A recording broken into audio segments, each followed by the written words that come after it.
الرحیم۔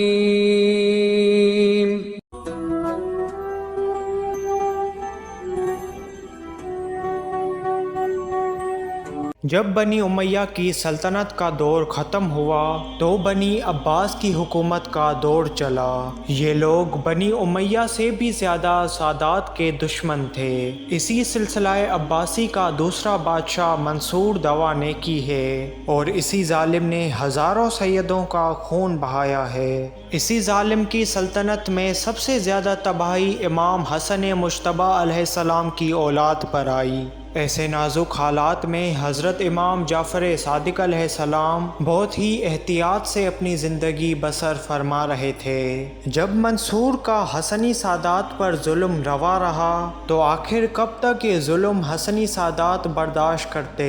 آخر علی علیہ السلام کے خاندان کا خون جوش میں آیا اور حضرت امام حسن علیہ السلام کی اولاد میں سے ان کے پوتے جناب عبداللہ محض جو کہ بڑے نیک دل انسان اور جوشیلے سید تھے اٹھ کھڑے ہوئے۔ انہوں نے یہ چاہا کہ سادات کو کسی طرح سے بنی عباس کے مظالم سے بچایا جائے۔ جناب عبداللہ کو حضرت امام جعفر صادق علیہ السلام نے اس کام سے روکنا چاہا لیکن ان کا جوش برابر رہا اور لوگوں کو منصور کے خلاف ابھارنے لگے۔ جناب عبداللہ محض کے دو بیٹے تھے، ایک کا نام جناب محمد نفس زکیہ تھا اور دوسرے کا نام ابراہیم تھا۔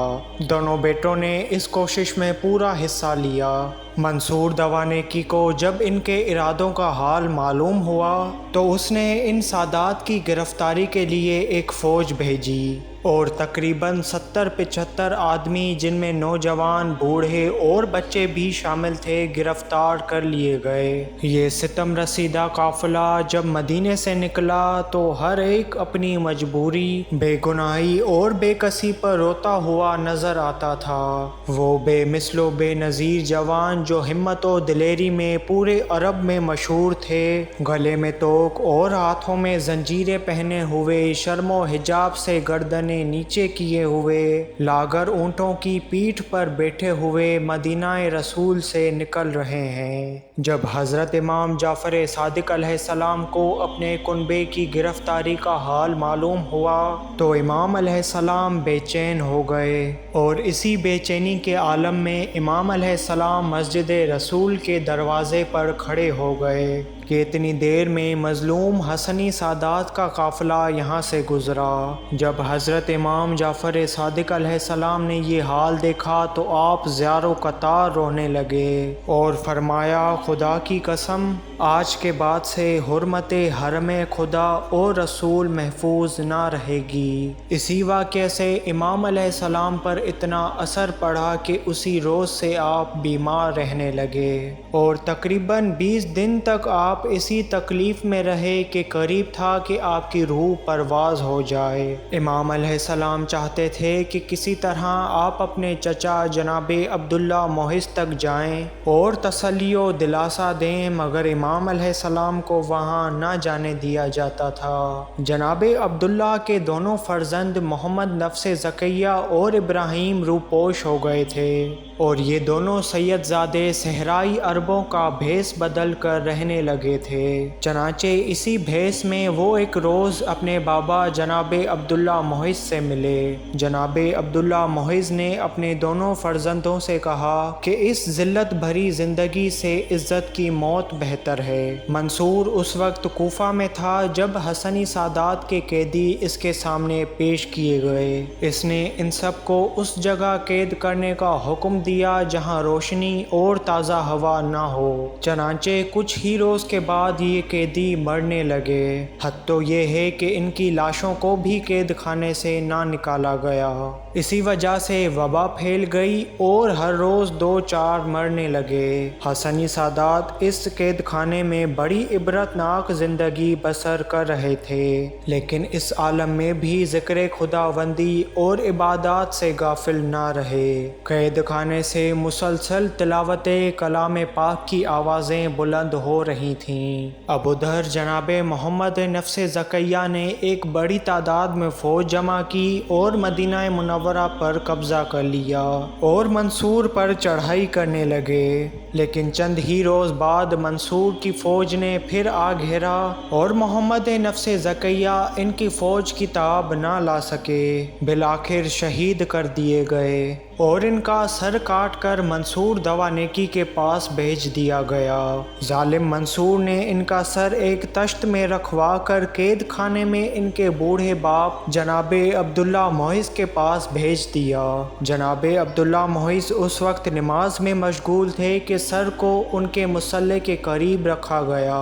بس نماز سے فارغ ہو کر جیسے ہی بوڑھے باپ نے اپنے جوان بیٹے کے سر کو دیکھا تو ایک آہ نکلی۔ بس بے ساختہ اپنے جوان بیٹے کے سر کو سینے سے لگایا اور فرمایا، بیٹا شاباش، تم بے شک انہی وعدہ وفا کرنے والوں میں سے ہو جن کی تعریف خدا نے قرآن میں کی ہے۔ بیٹا تم ایسے جوان تھے کہ تمہاری تلوار نے تمہیں ذلت سے بچایا ہے اور تمہاری پرہیزگاری نے تمہیں گناہوں سے محفوظ رکھا ہے۔ پھر جناب عبداللہ نے سر لانے والے سے مخاطب ہو کر کہا کہ منصور سے جا کر کہہ دینا کہ ہم تو مقتول ہو ہی چکے ہیں، اب تمہاری باری ہے، اب ہمارا اور تمہارا انصاف خدا کے یہاں ہوگا۔ یہ کہہ کر ایک ٹھنڈی سانس بھری اور جناب عبداللہ محض انتقال فرما گئے۔ اب دوسرے بھائی ابراہیم کا یہ حال تھا کہ مدتوں بعد ادھر ادھر گھومتے ہوئے آخر انہوں نے بھی ایک فوج جمع کر لی اور مصر کی حکومت حاصل کر لی۔ جس وقت جناب محمد نفس زکیہ منصور سے لڑ رہے تھے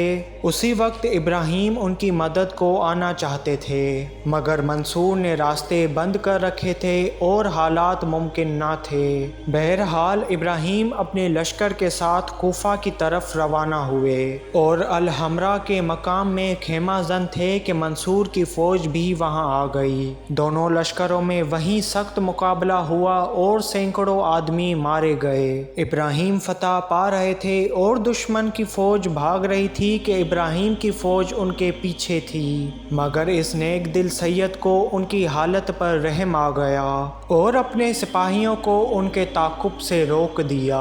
منصور کے سپاہی عینی نے اس موقع سے فائدہ اٹھایا اور اپنے سپاہیوں کو جمع کر کے پھر ایک حملہ کیا۔ ابراہیم کی فوج کو اس بلائے ناگہانی کی کیا خبر تھی، وہ اپنی فتح میں مگن تھے کہ دشمن پھر لوٹے۔ اب ابراہیم کا مقابلہ کرنا دشوار ہو گیا اور فوج تتر بتر ہو گئی۔ مجبوراً تلوار اٹھا کر ابراہیم خود مقابلے کے لیے نکل پڑے اور دیر تک ہاشمی شجاعت کا جوہر دکھاتے رہے، لیکن آخر کہاں تک۔ اور پھر یہ ہوا کہ دشمنوں نے چاروں طرف سے گھیر کر ابراہیم پر ایک سخت حملہ کیا اور آپ کو شہید کر دیا گیا۔ جناب ابراہیم وہ شخص تھے جو پورے 5 برس تک روپوش رہے اور منصور باوجود اتنی قوت و طاقت کے ان کو گرفتار نہ کر سکا۔ جناب عبداللہ محض کو قید خانے میں اور نفس زکیہ اور ابراہیم کو جنگ میں شہید کرنے کے باوجود منصور کا سادات پر مظالم کم نہ ہوا۔ غرض یہ کہ منصور نے اپنے زمانے میں بے شمار اولاد علی علیہ السلام کو شہید کیا ہے۔ اسی کے حکم سے ایک نوجوان حسنی سید کو دیواروں میں چنا جا رہا تھا۔ وہ حسنی سید بے انتہا حسین اور خوبصورت تھا۔ دیوار میں زندہ چنتے وقت جب معمار کی نظر ان کے چہرے پر پڑی تو معمار نے اپنے سینے پر ہاتھ رکھا اور بے انتہا رونے لگا، لیکن وہ کیا کر سکتا تھا کہ حکم سے مجبور تھا۔ آخر دیوار چنتے چنتے اسے موقع مل گیا اور بولا، اے فرزند رسول خدا، آپ گھبرائیں نہیں، میں سانس کے لیے ایک سوراخ چھوڑ دیتا ہوں اور رات کو آ کر آپ کو رہا کر دوں گا۔ چنانچہ وہ معمار رات کی تاریکیوں میں دیوار کے قریب آیا اور اینٹیں ہٹا کر اس نونہال باغ رسالت کو دیوار سے نکالا اور کہا کہ آپ صرف اتنا کیجئے کہ کسی طرف چلے جائیں اور آپ کا پتہ و نشان نہ مل سکے۔ اے فرزند رسول، آپ کا حسن بتا رہا ہے کہ آپ امام حسن کی اولاد ہیں۔ اے آقا، آپ اپنے نانا جناب محمد مصطفیٰ صلی اللہ علیہ وآلہ وسلم سے میری بخشش کی سفارش فرمائیے گا۔ سید نے اس کا شکریہ ادا کیا اور کہا اے شیخ، اگر تجھ سے ہو سکے تو میری زلفوں کو تراش لے اور فلاں محلے میں کسی رات کو یہ زلفیں میری دکھیاری ماں کو دے دینا اور کہنا کہ میں زندہ ہوں اور عنقریب آپ سے ملوں گا۔ معمار جب وہ زلفیں لیے ہوئے اس مقام میں پہنچا تو دیکھا کہ وہ ماں بیٹھی رو رہی ہیں۔ معمار نے وہ زلفیں ان کے حوالے کیں اور بیٹے کی حیات کی خوشخبری دی اور واپس چلا آیا۔ انہی حالات کے بعد جب منصور کو پتہ چلا کہ سادات کا پیشوا اور شیعوں کا امام حضرت امام جعفر صادق علیہ السلام ابھی زندہ ہیں تو منصور ان کی طرف متوجہ ہو گیا۔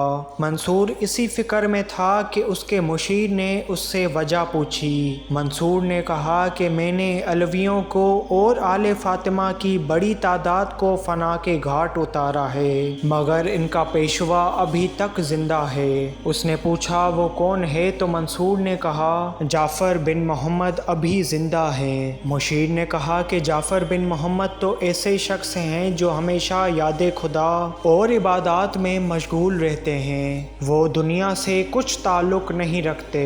منصور نے کہا کہ میں جانتا ہوں کہ تو دل میں ان کی امامت کا خیال رکھتا ہے مگر میں نے قسم کھائی ہے کہ بہت جلد میں جعفر بن محمد کی طرف سے بھی مطمئن ہو جاؤں گا۔ صادق آل محمد حضرت امام جعفر صادق علیہ السلام کی زندگی پر مبنی میری اس ڈاکومنٹری ویڈیو کا چھٹا پارٹ تھا۔ اسی طرح کی ویڈیوز دیکھنے کے لیے ہمارے چینل اہل بیت راہ نجات کو لازمی سبسکرائب کریں۔ اللهم صل على محمد